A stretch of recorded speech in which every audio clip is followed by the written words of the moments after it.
ચાલો પાઠ બીજો દ્રાવણ એમાં અત્યાર સુધી આપણે 4 લેક્ચર પૂરા કર્યા, જેના વિડીયો તમે જોયા હશે અને સમજાણું પણ હશે.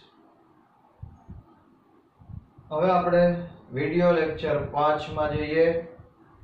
છેલ્લે આપણે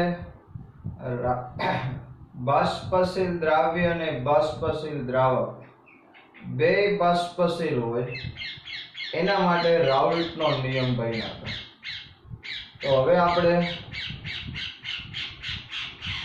એના જે સૂત્ર થયેલું હતું P કુલ બરાબર P10 x1 P20 x2, એ સૂત્ર ઉપરનો મોસ્ટ આઈએમપી કોયડો ભણવાનો છે. દાખલો ઉદાહરણ 2.5 એટલે કોયડો 2.5. રકમ બરોબર સમજો. શું કહે છે રકમમાં? તો કે 298 કેલ્વિન તાપમાને CHCl3 એટલે ક્લોરોફોર્મ અને CH2Cl2 એટલે ડાઇક્લોરોમિથેન ના બાષ્પ દબાણ અનુક્રમે 200 મિલીમીટર મર્ક્યુરી એટલે કે બેરોમીટર થી માપ્યું એટલે પાછળ મર્ક્યુરી લખે, એનો કોઈ અર્થ નથી. તો 200 મિલીમીટર અને 415 મિલીમીટર છે, એટલે કે શુદ્ધ ક્લોરોફોર્મ નું બાષ્પ દબાણ 200 મિલીમીટર છે અને ડાઇક્લોરોમિથેન નું 415 મિલીમીટર છે. એનો મતલબ એવો થયો કે ક્લોરોફોર્મ કરતા ડાઇક્લોરોમિથેન વધુ બાષ્પશીલ છે. તો પેલું 298 કેલ્વિન તાપમાને 25.5 ગ્રામ ક્લોરોફોર્મ અને 40 ગ્રામ ડાઇક્લોરોમિથેન એ બેને મિશ્ર કરીને દ્રાવણ બનાવેલું છે. તો એ દ્રાવણનું બાષ્પ દબાણ ગણો, એટલે કે આપણે P કુલ શોધવાનું છે.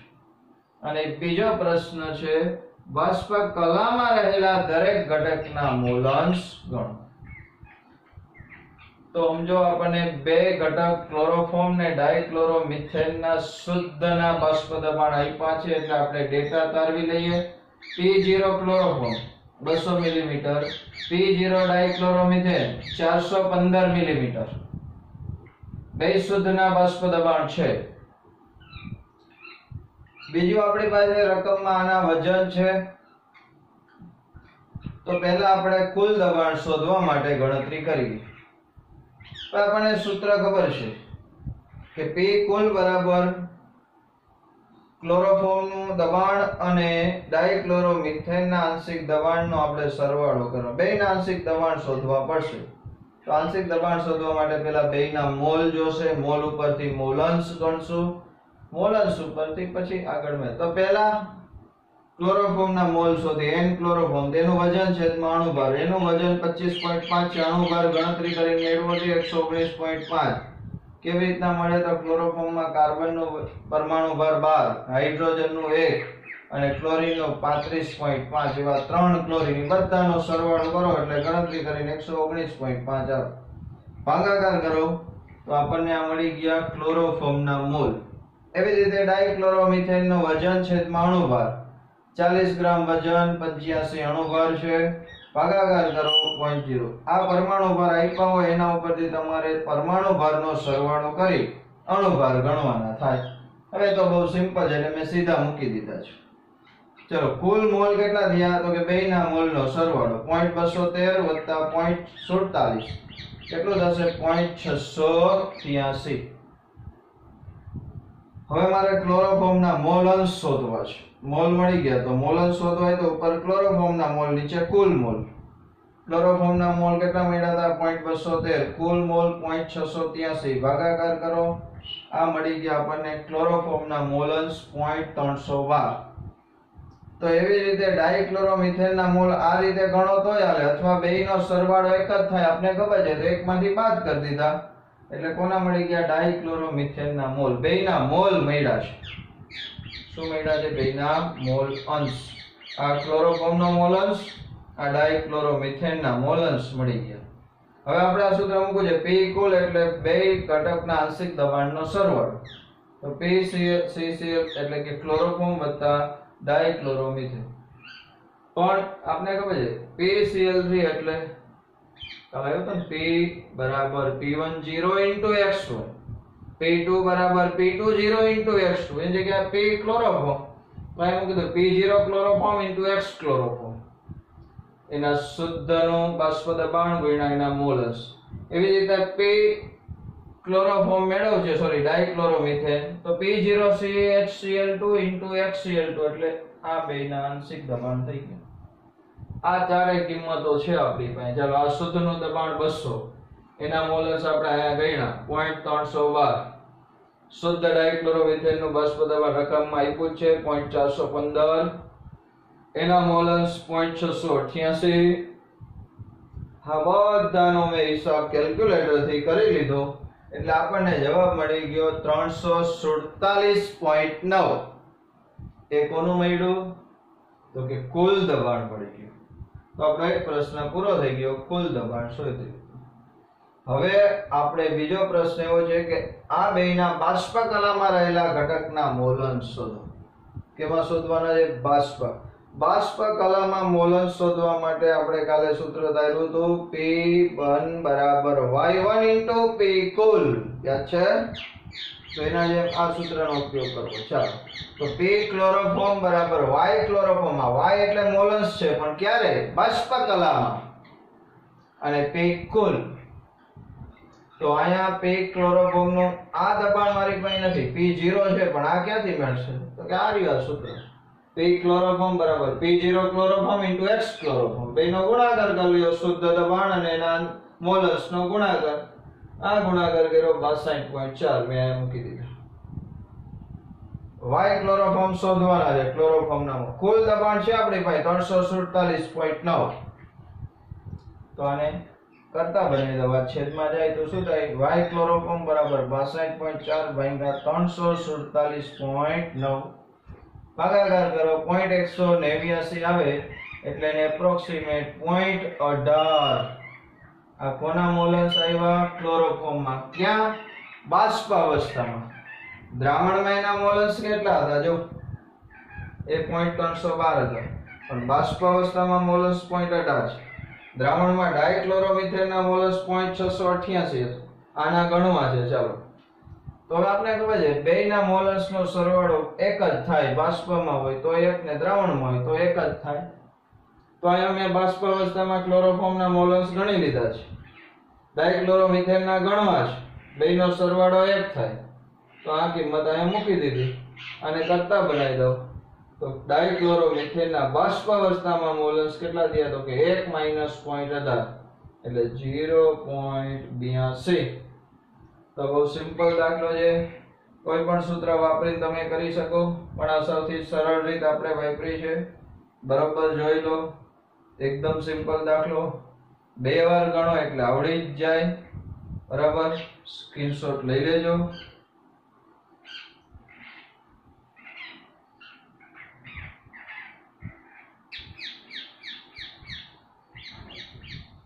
ચલો, આ જ સૂત્ર, આ જ થિયરી ઉપરનો બીજો એક અગત્યનો દાખલો છે. ટેક્સ્ટ બુકમાં લખાણ સંબંધિત જે પ્રશ્ન આપે છે એમાંનો 2.8 છે. આ સૂત્ર ઉપરનો છે એટલે ભેગો લઈ લઉં છું. શું કીધું છે? જો રકમ સમજજો. 350 કેલ્વિન તાપમાને શુદ્ધ પ્રવાહી A અને B ના બાષ્પ દબાણ અનુક્રમે 450 અને 700 મિલીમીટર મર્ક્યુરી છે. જો કુલ દબાણ 600 મિલીમીટર હોય તો પ્રવાહી મિશ્રણનું સંઘટન શોધો. વળી બાષ્પ કલામાં સંઘટન એટલે મોલ અંશ શોધવાના છે. કેવી રકમ જાય? બીકર છે. પેલા રકમ સમજી લઈએ. એની અંદર 2 ઘટક ભર્યા છે. અહીંયા 2 ઘટક ભર્યા છે, એક A અને બીજો B. ઢાંકણું ઢાંકી દીધેલું છે. અહીંયા બાષ્પ છે બેયની, કારણ કે બે બાષ્પશીલ છે. આ બેયની બાષ્પમાં બેયના બાષ્પ દબાણ આપ્યા છે. જો શુદ્ધના આપ્યા છે એટલે કે અહીંયા P એ 0 આપી દીધું છે. P એ 0 કેટલું આપ્યું છે? 450 મિલીમીટર. P B 0 આપી દીધું છે. P 700 millimetre. હવે આ બેયનો અમુક જથ્થો અહીંયા મિશ્ર કરીએ ત્યારે અહીંયા બેયના કારણે બાષ્પ દબાણ મળે છે અને એ બાષ્પ દબાણ જે મળે એને આપણે P કુલ કહીએ તો એ મળે છે 600 મિલીમીટર. તો આપણે A ના મોલર શોધવાના, B ના મોલર શોધવાના, દ્રાવણમાંય શોધવાના, બાષ્પ અવસ્થામાંય શોધવાના. તો ચાલો બહુ સિમ્પલ છે, આપણી પાસે સીધું જ સૂત્ર છે. ડાયરેક્ટ સૂત્ર મૂકી દઉં છું. P કુલ બરાબર PB0 વત્તા PA0 minus PB0 into XA. ગમે તે આ આપણે ખબર છે કુલ દબાણ કેટલું 600. PB0 જો અહીંયા તમે PA0 મૂકો તો અહીંયા PB0 મૂકવું પડે, અહીંયા PA0 મૂકવું પડે અને અહીંયા XB મૂકવું પડે. ગમે એ સૂત્ર ચાલે. PB0 700 મિલીમીટર અહીંથી જ લખું છું. PA0 450 માઈનસ 700 ઇન્ટુ XA જે ખબર નથી આપણે શોધવાનું છે. આ બેની બાદબાકી કરો એટલે માઈનસ 250 XA આવે. એને હું આ બાજુ લઈ જાઉં, 600 ને આ બાજુ લઈ જાઉં તો 250 XA બરાબર 700 માઈનસ 600 એટલે કેટલા વધ્યા 100. તો XA બરાબર 100 ભાગ્યા 250 ઉડી જાય 25 ચોક 0.4. તો શું મળી ગયું આપણને ભાઈ? XA દ્રાવણમાં A ના મોલન્સ મળી ગયા 0.4. તો મારે XB શોધવું હોય તો શું કરાય? 1 - XA કરી નખાય. તો 1 - 0.4 બરાબર કેટલા થઈ ગયા? 0.6. તો આ બીજો જવાબ મળી ગયો કે દ્રાવણમાં B ના મોલન્સ 0.6, A ના મોલન્સ 0.4. ચલો હવે બાષ્પ અવસ્થામાં શોધવા છે. શેમાં શોધવાના છે? બાષ્પ અવસ્થામાં. તો બાષ્પ અવસ્થામાં મોલન્સ નું સૂત્ર Pa બરાબર Ya ઇન્ટુ P કુલ. આપણે P કુલ છે, Pa નથી, એકલું Pa0 છે, Pa નથી. તો પહેલા હું એ શોધી લઉં. Pa બરાબર Pa0 ઇન્ટુ XA. આ સૂત્ર આપણે જાણીએ છીએ. ગઈ વખતે અહીંયા જ આ જ રીતે ગણ્યું હતું. તો Pa0 એનું Pa0 450 XA મોલન્સ અહીંયા મળ્યા છે એટલે 0.4. આનો જવાબ આવશે 180 મિલીમીટર. કેટલો આવશે? 180 મિલીમીટર. ચલો હવે આ કિંમત અહીંયા મૂકી દઉં છું. Pa 180, Ya શોધવાના, P કુલ 600. તો Ya બરાબર 180 ભાગ્યા 600. તો Ya 6 તારી 18.30. તો બાષ્પ અવસ્થામાં A ના મોલન્સ કેટલા આવી ગયા? 0.30. B ના શોધવા છે તો Ya વત્તા Yb બરાબર 1. આ 0.30 Yb બરાબર 1. તો Yb બરાબર 1 માઈનસ 0.30 તો 0.70. તો આ મળી ગયા બાષ્પ અવસ્થામાં B ના મોલન્સ. બરોબર સમજો? બહુ સિમ્પલ દાખલો છે, એક જ વારમાં આવડી જાય એવો છે. ચાલો સ્ક્રીનશોટ લઈ લેજો.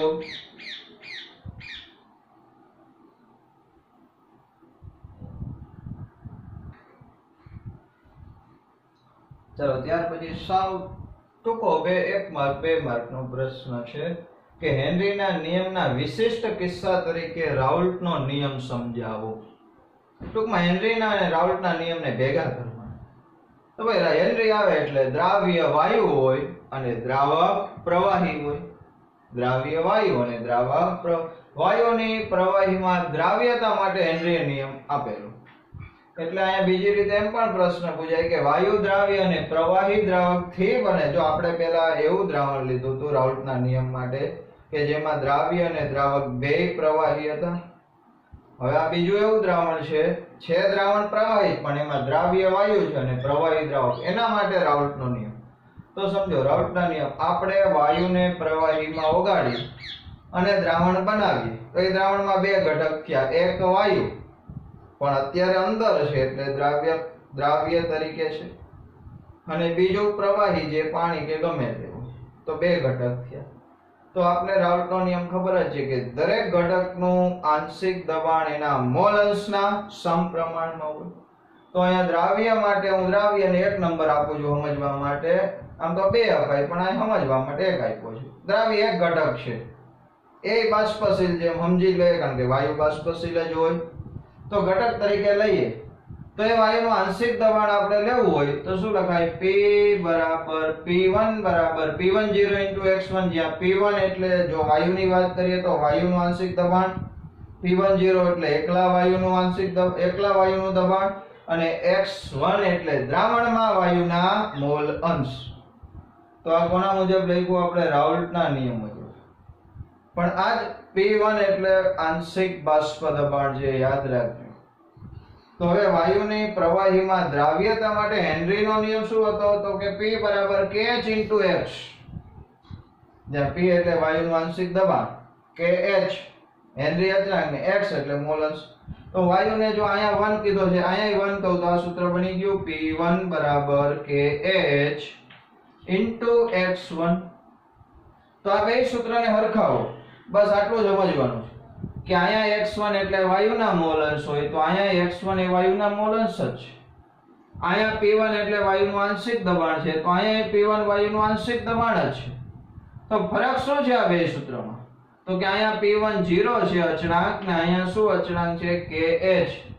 તો એમાંય કહી શકાય કે હરખો જ વાયુ હોય તો P1 0 બરાબર kH થાય. પણ ક્યારે? તો કે વાયુ દ્રાવ્ય હોય અને પ્રવાહી દ્રાવક હોય ત્યારે હેનરી અચળાંક અને વાયુનું શુદ્ધ વાયુનું દબાણ લગભગ બે કેવા હોય? સરખા. તો સિમ્પલ વાત કે વાયુ દ્રાવ્યને પ્રવાહીમાં ઓગાળીને દ્રાવણ બનાવવામાં આવે ત્યારે વાયુની દ્રાવ્યતા વિશે વિચારવું હોય તો હેનરીનો નિયમ લેવાનો. અને વાયુના આંશિક દબાણની વાત આવે તો કોનો નિયમ લેવાનો? રાઉલ્ટનો નિયમ. ફરી એકવાર, આંશિક દબાણ માટે રાઉલ્ટનો નિયમ લગાડવાનો, દ્રાવ્યતા માટે હેનરીનો નિયમ.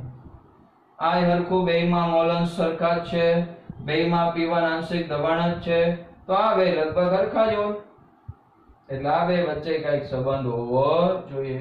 તો આને કહેવાય હેનરીના નિયમ. તો હતો જેનો એક વિશિષ્ટ કિસ્સો એટલે રાઉલ્ટનો નિયમ. તો આપણે અત્યાર સુધી ભણ્યા રાઉલ્ટના નિયમ. એમાં પહેલા એવું દ્રાવણ લીધું હતું કે જેમાં દ્રાવ્ય અને દ્રાવક બેય બાષ્પશીલ હતા અને બેય પ્રવાહી હતા. બીજું એવું લીધું કે જેમાં વાયુ દ્રાવ્ય હતો અને પ્રવાહી દ્રાવક. હવે ત્રીજો નિયમ આપણે એવો ભણવાનો છે કે જેમાં દ્રાવ્ય ઘન હશે જે અબાષ્પશીલ છે, એટલે કે જેની બાષ્પ બનતી નથી, અને દ્રાવક છે બાષ્પશીલ હોય. ચલો આટલું રાખ, એકવાર સ્ક્રીનશોટ લઈ લો.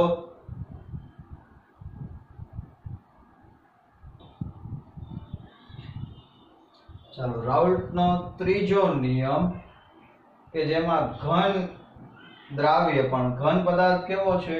અબાષ્પશીલ, કે જેની બાષ્પ બને નહીં, જેમ કે મીઠું હોય, ખાંડ હોય, ગ્લુકોઝ હોય, એને તમે એક બીકરમાં રાખો તો એની બાષ્પ બને? ન બને, કારણ કે કેવાય બાષ્પશીલ એટલે જે ઉડી જાય. શું થાય? ઉડી જાય. પાણી છે એને બીકરમાં ભરીને મૂક્યું હોય, ગ્લાસમાં ભરીને મૂક્યું હોય, શું થાય? એકલું ઉડી જાય ને બાષ્પશીલ કહેવાય. પેટ્રોલ ઉડી જાય, બાષ્પશીલ. મીઠું ભરીને રાખ્યું હોય તો ઉડી જાય એકલું, ન ઉડે તો એ કેવું કહેવાય? અબાષ્પશીલ. તો એમાં અબાષ્પશીલ ઘન દ્રાવ્ય નાખ્યો છે અને પ્રવાહી દ્રાવક છે, પણ કેવું છે? દ્રાવક બાષ્પશીલ. એ બેને મિશ્ર કરીને બનાવેલું દ્રાવણ હોય એના માટે રાઉલ્ટનો નિયમ સમજાવવાનો છે. સમજો, ઘણા બધા ઘન પદાર્થ છે. મીઠું લ્યો, યુરિયા લ્યો, ખાંડ લ્યો કે ગ્લુકોઝ લ્યો, એને પાણીમાં ઓગાળી અને દ્રાવણ બનાવી, અથવા સલ્ફર લઈ લ્યો, એ પાણી ન ઓગળ્યો એટલે એને શેમાં ઓગાળવો પડે? Carbon dioxide. ગમે તે ચાલે, ધ્રુવ્ય હોય, અધ્રુવ્ય હોય, પણ જે ઘન પદાર્થનું જે પ્રવાહીમાં દ્રાવણ બનતું હોય એવું દ્રાવણ બનાવવામાં આવેલા છે. તો એ બનતા દ્રાવણના બરાબર સમજો. હવે લખવા માટે જગ્યા ઓછી હોય એટલે બધું નહીં લખું, પણ વાક્ય બરોબર સમજો કે એ દ્રાવણ જે બને છે એ દ્રાવણના ઘણા બધા ગુણધર્મો એકલા દ્રાવક હોય, એ ગમે તે દ્રાવક હોય, પાણી હોય, કાર્બન ડાઇસલ્ફાઇડ હોય, બેન્ઝીન હોય, ટોલ્યુઇન હોય, આલ્કોહોલ હોય, ઈથર હોય, ગમે એ દ્રાવક હોય, પણ એ દ્રાવકમાં તમે અબાષ્પશીલ દ્રાવ્ય ઓગાળીને દ્રાવણ બનાવો ત્યારે બનેલા દ્રાવણના બાષ્પ દબાણમાં કે ઘણા બધા ગુણધર્મમાં શુદ્ધ દ્રાવક કરતા કંઈક ફેરફાર તો આવશે જ. એટલે એમ કહી શકાય કે શુદ્ધ દ્રાવક કરતા એમાંથી બનેલા આવા કોઈ પણ દ્રાવણ લઈ લ્યો, તેના ઘણા બધા ગુણધર્મમાં ફેરફાર થાય છે. એમાંનો આપણે એક ગુણધર્મ વિચારીએ, બાષ્પ દબાણ. શું વિચારવું છે? બાષ્પ દબાણ. આગળ સમજેલા. કોને કહેવાય બાષ્પ દબાણ? તો કે બાષ્પ ભેગી થઈને એના દ્વારા જે દબાણ લાગે એને શું કહેવાય? બાષ્પ દબાણ. સમજો બરોબર. બાષ્પ દ્વારા જે દબાણ લાગે એ દબાણને શું કહેશું? બાષ્પ દબાણ. હવે આ બીકરમાં ખાલી પાણી છે, દ્રાવક લખ્યું છે.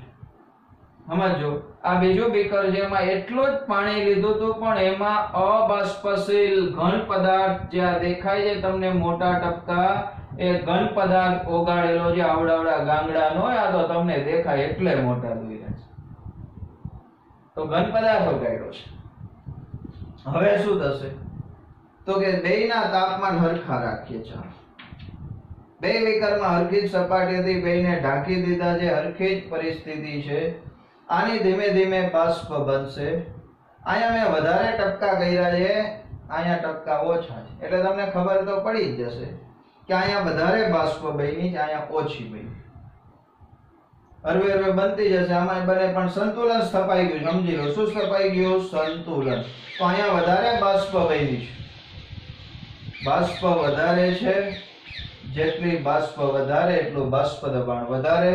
અહીંયા બાષ્પ ઓછી બની છે એટલે એનું બાષ્પ દબાણ ઓછું. ભાઈ અહીંયા કેમ ઓછી બની એ સમજવાનું છે. સમજો, કોઈ પણ પાત્રમાં બાષ્પશીલ ઘટક ભર્યો હોય તો એની બાષ્પ ક્યાંથી બને? સપાટી ઉપર. અહીંયા આખી સપાટી દ્રાવક નહીં જશે, કારણ કે બીજા કોઈ પદાર્થ છે જ નહીં. એટલે આખી સપાટીથી બધી સપાટી છે ઉપરની, ત્યાં બધેથી બાષ્પ ધીમે ધીમે બની શકે છે. જ્યારે અહીંયા શું થાય છે? તો કે દ્રાવક છે ભેગા દ્રાવ્યના અણુ છે. કોના અણુ છે? દ્રાવ્યના. તો દ્રાવ્યના અણુ પણ સપાટીના અમુક ભાગ રોકી લેશે, કારણ કે દ્રાવ્ય અંદર હોય એટલે ઉપર બધે રખડતા હોય દ્રાવ્યના અણુ. તો જેટલા દ્રાવ્યના અણુ સપાટીની ઉપર તરફ હશે એટલી જગ્યાએથી દ્રાવકનું બાષ્પીભવન થાય નહીં, એટલા ઓછી બાષ્પ. બીજી રીતે સમજાવ તો કે અહીંયા ફક્ત દ્રાવક જ છે, અહીંયા એની અંદર દ્રાવ્ય આવ્યું. હવે આપણે આગળ સમજ્યા હતા કે કોઈ પણ દ્રાવકમાં દ્રાવ્ય પદાર્થ ઓગળે ત્યારે એના વચ્ચે આકર્ષણ થાય. શું થાય? આકર્ષણ. એ આકર્ષણ થયેલું હોય એટલે દ્રાવ્ય થયું હોય. તો અહીંયા તો માત્ર પાણી જ છે. પાણીની બાષ્પ બનતી વખતે એને બીજું કોઈ રોકવાનું નથી. અહીંયા તો કે પાણી જે બાષ્પ બનવાનું હતું, કારણ કે ખાંડ ધારો કે નાખી જાય, ખાંડની બાષ્પ બનવાનું, પણ ખાંડનો અણુ અને પાણીના અણુ એકબીજા સાથે આકર્ષણ બળથી જોડાયેલા હોય, કારણ કે દ્રાવ્ય થયો છે. દ્રાવ્ય ત્યારે થાય જ્યારે બે વચ્ચે શું હોય? આકર્ષણ હોય. તો અહીંયા પાણી બાષ્પ બનવા જશે તો એને આ ખાંડના અણુ ધારો કે છે દ્રાવ્યના અણુ, એને રોકી રાખે. ભાઈ ક્યાં જાવ, અમે આવ્યા ને તમારે ભાગવું છે. એટલે ખાંડના અણુઓ છે એ પાણીના અણુ જે બાષ્પ બનવા જાતા હતા એના ટાટિયા ખેંચી રાખશે. શું ખેંચી રાખશે? ટાટિયા. આપણે સમજવા માટે, એટલે જેટલા આવા ટાટિયા ખેંચવા વાળા ખાંડના અણુ વધારે એટલી બાષ્પ ઓછી બનશે. બાષ્પ ઓછી બનશે એટલું બાષ્પ દબાણ ઘટશે. તો સમજો આ બાષ્પ દબાણ શુદ્ધ પાણી કરતા એટલે કે શુદ્ધ દ્રાવક કરતા એમાંથી બનેલા દ્રાવણનું બાષ્પ દબાણ ઘટે છે. કેટલું ઘટશે એનો આધાર કોના ઉપર? તો કે દ્રાવ્યના કણોની સંખ્યા ઉપર. દેશી ભાષામાં કહીએ તો ટાંટિયા ખેંચવા વાળાની સંખ્યા ઉપર. જેટલા દ્રાવ્ય વધારે એટલી સપાટી વધારે રોકી લેશે, અંદર વધારે ખેંચી રાખશે, એટલી બાષ્પ ઓછી બનશે. તો આમ કહી શકાય કે શુદ્ધ દ્રાવક કરતા એમાં અબાષ્પશીલ દ્રાવ્ય ઓગાળીને દ્રાવણ બનાવીએ તો એ બનેલા દ્રાવણનું બાષ્પ દબાણ શુદ્ધ દ્રાવક કરતા નીચું હશે. આ બાષ્પ દબાણમાં કેટલો ઘટાડો થયો એનો આધાર કોના ઉપર? તો કે ઓગાળેલા દ્રાવ્યના કણોની સંખ્યા ઉપર. ધારો કે આમાં બીકરમાં પાણી છે, અહીંયા મેં ભર્યું છે પાણી, એની અંદર ખાંડ નાખી છે. એવું ને એવું ત્રીજું બીકર રાખું સમજવા માટે. એમાં એટલું જ પાણી લઉં,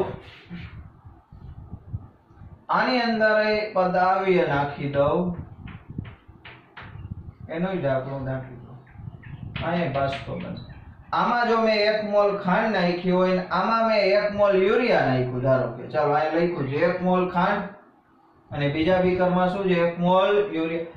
બે એક મોલાલિટી રાખી છે એટલે બેમાં દ્રાવ્યના એક મોલ જ છે. સમજો 1 મોલ નાખ્યા છે, આમાં ખાંડના 1 મોલ છે, આમાં યુરિયાના 1 મોલ છે, આમાં ખાલી પાણી છે. તો આના કરતા આ દ્રાવણનું બાષ્પ દબાણ ઘટ્યું છે, તો આનોય બાષ્પ દબાણ ઘટશે કારણ કે આમાં ટાટિયા ખેંચવાળી ખાંડ છે, આમાં કોણ છે? યુરિયાના અણુ. ખાંડ, યુરિયા, ગ્લુકોઝ એ એવા પદાર્થ છે કે જે પાણીમાં જઈને એના અણુઓ છૂટા પડી જાય, એમાંથી આયન ન છૂટા પડે. યાદ રાખજો, એમાંથી આયન ન છૂટા પડે, ખાલી શું છૂટા પડે? અણુ. પણ 1 મોલ ખાંડ છે ને 1 મોલ યુરિયા છે, તો બેયના અણુની સંખ્યા કેટલી? તો કે સરખી. અણુની સંખ્યા સરખી એટલે ટાટિયા ખેંચવા વાળા કે સપાટી રોકવા વાળા કણોની સંખ્યા સરખી છે. તો આમાં જેટલું બાષ્પ ઓછી બનવા દેશે આમાં એટલે જ ઓછી બનવા દેશે. એટલે પદાર્થ ભલે જુદો હોય, દ્રાવ્ય પદાર્થ ભલે જુદો હોય, પણ જો અંદર જઈને અણુની સંખ્યા એટલે કે કણોની સંખ્યા સરખી હોય તો બેયના બાષ્પ દબાણ છે સરખાઈ આવશે, પણ બેયના આના કરતા કેવા? ઓછા.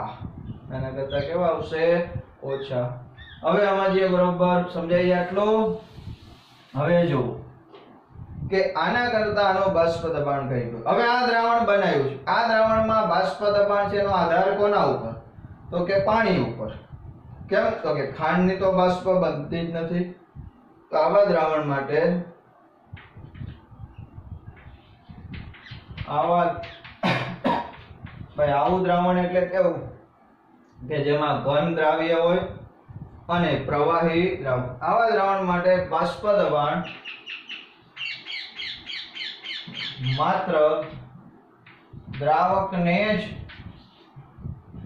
કારણે હોય છે, કારણ કે એટલે કે દ્રાવણને જ લીધે હોય છે, કારણ કે દ્રાવ્ય તો અબાષ્પશીલ છે. દ્રાવ્ય કેવો છે?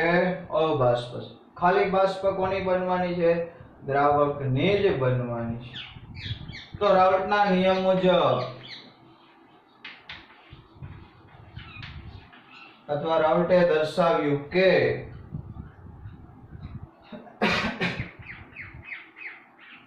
દ્રાવણનું બાષ્પ દબાણ તે જે બાષ્પ બનતું હોય એના મોલ અંશના સમપ્રમાણમાં હોય છે.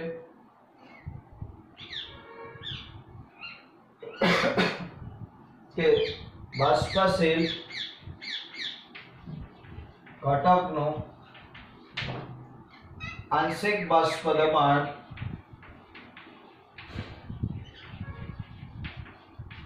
તે ઘટકના મોલ અંશ ના સમપ્રમાણમાં હોય છે. આ ત્રીજી વાર આના નિયમ આવ્યો છે કે કોઈ પણ દ્રાવણ બાષ્પશીલ ઘટક હોય એનું આંશિક બાષ્પ દબાણ એ જે તે ઘટકના મોલ અંશના સમપ્રમાણમાં હોય છે. હવે સમજી લે, આપણે એક દ્રાવણ બનાવ્યું છે. આ દ્રાવણ લઈ લો. એ દ્રાવણમાં ઘટક 1 અને ઘટક 2 છે. બે જ ઘટક છે. ઘટક 1 ને દ્રાવ્ય કહેશું, ઘટક 2 ને શું કહેશું? ઘટક 1 ને દ્રાવક, ઘટક 2 ને શું કહેશું? દ્રાવ્ય. ઘટક 1 દ્રાવક, ઘટક 2 કોણ છે? દ્રાવ્ય. દાખલા તરીકે દ્રાવકના મોલ અંશ ધારી લઈએ. મોલ અંશ x1 છે. મોલ અંશ કેટલા છે? x1. અને જો આ દ્રાવક છે એ શુદ્ધ દ્રાવક, એકલું જ હોય, ખાલી આ પાણી, શુદ્ધ દ્રાવકનું બાષ્પ દબાણ જો P10 હોય તો દ્રાવણમાં એનું આંશિક બાષ્પ દબાણ જે આપણે P1 કહીએ તો આમ લખી શકાય P1 ચલે છે x1. સમજો બરોબર કે આ દ્રાવણ છે એમાં બે જ ઘટક છે, એક પાણી ને બીજું ખાંડ કે ગમે તે. પાણી છે એને ઘટક કહીએ 1, એને દ્રાવક છે. ઘટક 2 દ્રાવ્ય છે. ઘટક એના મોલંશ x1 છે. આના મોલંશ આપણે જરૂર નથી પણ ખાલી લખું છું. કેટલા હશે? x2. હવે એકલું પાણી છે, શુદ્ધ દ્રાવકનું બાષ્પ દબાણ P10. આ જે દબાણ છે એને શું કહેશું? P10. અને આ દબાણ છે એને શું કહેવાય? P1. કોનું હશે એ દબાણ? તો કે આખા દ્રાવણનું કહેવાય, અથવા ખાલી પાણીનું પણ છે, પાણીના કારણે પણ કઈ આખા દ્રાવણ એનું આંશિક દબાણ કેટલું હોય? P1. પણ P1 કેટલું હોય? તો કે P1 એના મોલ અંશના સમપ્રમાણમાં હોય. હવે આની જ અંદર હું ખાંડ વધારે નાખે, સમજજો, ખાંડ વધુ નાખું તો ખાંડના મોલ અંશ x2 વધે, તો આના મોલ અંશ x1 ઘટે. x1 ઘટ્યા, ખાંડ જાજી નહીં કે એટલે આપણે હમણાં જ મેં થોડીક વાર પહેલા સમજાવ્યું કે જેટલા કણો જાજા એટલું બાષ્પ ઓછી બને. તો બીજી રીતે થઈ ગયું કે x1 ઓછું છે, x1 નાનું થઈ જાય તો એનું આંશિક દબાણ ઓછું થઈ જાય કારણ કે બાષ્પ ઓછી બને. હવે આ ચલનની નિશાની કાઢવી તો P1 બરાબર P10 into x1.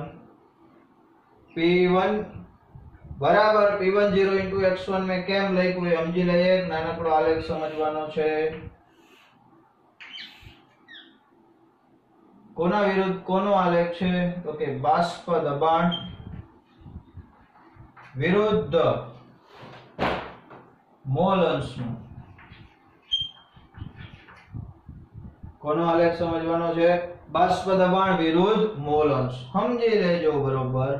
અહીંયા x1 બરાબર 0 છે, અહીંયા x1 બરાબર કેટલું થઈ જશે? 1. ચાલો સમજો. આ એક બીકર છે, એમાં મેં પાણી નાખ્યું જ નથી. સમજી લો, ખાલી ખાંડ થોડીક નાખી દીધી. ખાલી ખાંડ નાખી, પાણી નથી, તો પાણીના મોલ અંશ 0. મોલ ન હોય તો મોલ અંશ કેટલા થાય? 0. પાણી જ ન હોય તો બાષ્પ બને? ન બને. મોલ અંશ 0 છે તો બાષ્પ નહીં બને, તો બાષ્પ દબાણ કેટલું? 0. હવે આમાં હું ધીમે ધીમે પાણી ઉમેરતો જાઉં છું. શું ઉમેરતો જાઉં છું? પાણી. દ્રાવક ઉમેરાતો ગયો તો દ્રાવકના મોલ અંશ x1 વધતા જશે. પાણી આવ્યું એટલે થોડી ઘણી બાષ્પ બનતી જાય. બાષ્પ બનતી જાય, બાષ્પ દબાણ વધતું જાય, વધતું જાય, વધતું જાય, વધતું જાય, વધતું. જેમ જેમ પાણી ઉમેરતા જાઓ, પાણીનો જથ્થો વધારે થતો જાય, એમ બાષ્પ વધારે બનતી જાય, એમ બાષ્પ દબાણ વધતું જાય, વધતું જાય. અહીંયા પહોંચી ગયું. આ બાષ્પ દબાણ છે આ P1 જો, એ વધતું વધતું વધતું અહીંયા પહોંચી ગયું. ત્યારે x1 કેટલા થઈ ગયા? x1 1 હોય એટલે નકરું શુદ્ધ દ્રાવક જ હોય ત્યારે શું થાય? P10. તો સમજો x1 બરાબર 1 થાય ત્યારે P1 કેટલું થઈ જાય? P10. જો ભાઈ x1 1 કરી નાખો તો P1 બરાબર શું થઈ ગયું? P10. તો આ થઈ ગયું રાઉલ્ટના નિયમનું સૂત્ર. આપણે આગળ આવેલું આનો ઉપયોગ કર્યો જ છે પણ હવે સાબિત થયો. સમજાય છે? તો આ નિયમ થયો ઘન દ્રાવ્ય અને પ્રવાહી દ્રાવક માટે રાઉલ્ટનો નિયમ. બરોબર સમજો. આ બાષ્પ દબાણ કેટલું હોય તો કે દ્રાવકના મોલ અંશના સમપ્રમાણ અને P1 બરાબર P10 x1 આલેખ દ્વારા સમજાઈ જાય. ચલો સ્ક્રીનશોટ લઈ લેજો.